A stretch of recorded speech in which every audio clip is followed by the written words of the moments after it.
pleasant good day to you. My name is Owen McCafferty. We're providing an idea of what's going on in terms of the lovely world of repairs and maintenance as it relates to a professional practice entity in veterinary medicine, dentistry, or dermatology.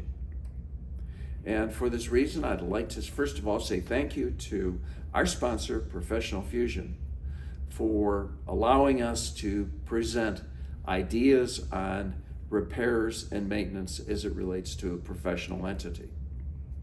In our prior narratives, we talked about lease agreements, we talked about partnership agreements, and we established lines of responsibility. One of the lines of responsibility in all of this is repairs and maintenance. Who is responsible for repairing and maintaining subject property? Now, you noticed I used the word subject property, and subject property could mean real estate, could be personal property, which would include things like professional equipment, computers, furniture and fixtures, leasehold improvements. But there has to be a definition as to who's going to maintain and who has the obligation, be that the operating entity, be that a development company that is developing property, as in the case of real estate, be that another lessor relationship that could exist with an equipment company where you're leasing property. But there's always an issue that relates to repairing equipment. Because we live in a finite world, a physical world, things go bad. Property needs to be maintained and updated. It needs to be repaired. Lack of maintenance results in higher repair cost.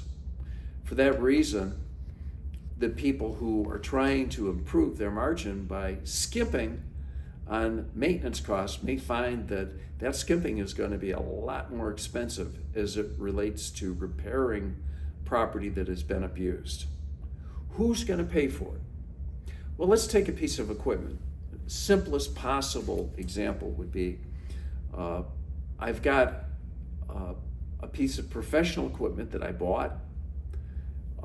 I will assume the obligations of maintaining it. I will accept the fact that in the event things go bad, I better improve them or I'll have a worthless asset on my hands.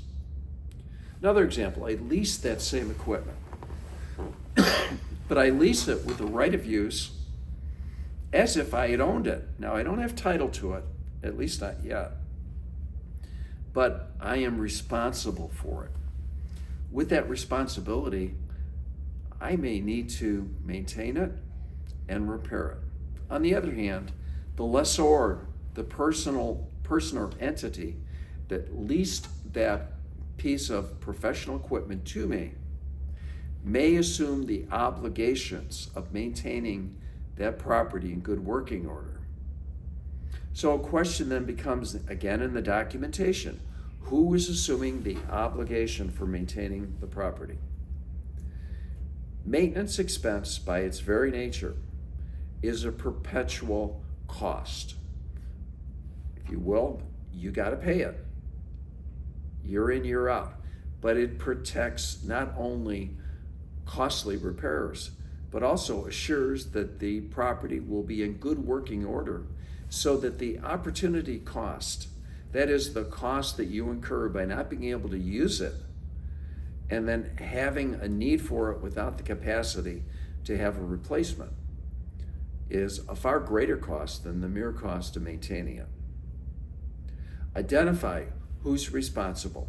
In most instances on equipment, a practice is usually responsible for the equipment involved. Another example might be a piece of equipment that you just want someone else to assume the obligation for. And then you sign what's known as a service agreement. You pay a fee and you say, we're not going to worry about it. That's your obligation. And in the event something goes bad, you have to timely repair it so that we don't have downtime, opportunity cost from not having available that property. So that's what a service contract is. It's a transfer for consideration between the maker of the contract and the entity that is making payment on the contract. So if I have a service contract and I say that I will assume all obligations, but you pay me a fee, then I darn well better specify within so many hours after being notified that the equipment isn't working that I come out and repair it. Or the contract could require with the service agreement that I will come out and maintain the property so that we can be rest assured that there will be no downtime. In all of these instances, service agreements, maintenance agreements, and repair costs. Some of the repair costs can be ordinary and necessary repair costs. Some could be capital. Some repair costs could be of such a great nature that you're really redoing the asset. One example would be repairing a roof. If you're repairing a hole in a roof, that's obviously an ordinary and necessary expense. If I'm replacing the roof, that's an entirely different story. That's a major cost. That's increasing the useful life of that roof, and that would be more of a capital nature. The whole issue of repair cost, capitalization, expensing, who's responsible, what are some of the alternatives, is a very important factor that is often glossed over. People close their eyes to it. I'm asking you, don't close your eyes to it. Look at it.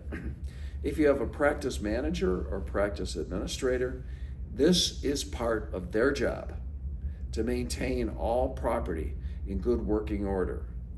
This is the obligation of many people that you might have. You might have a technician or another person who is responsible for letting you know when things aren't working in best possible order.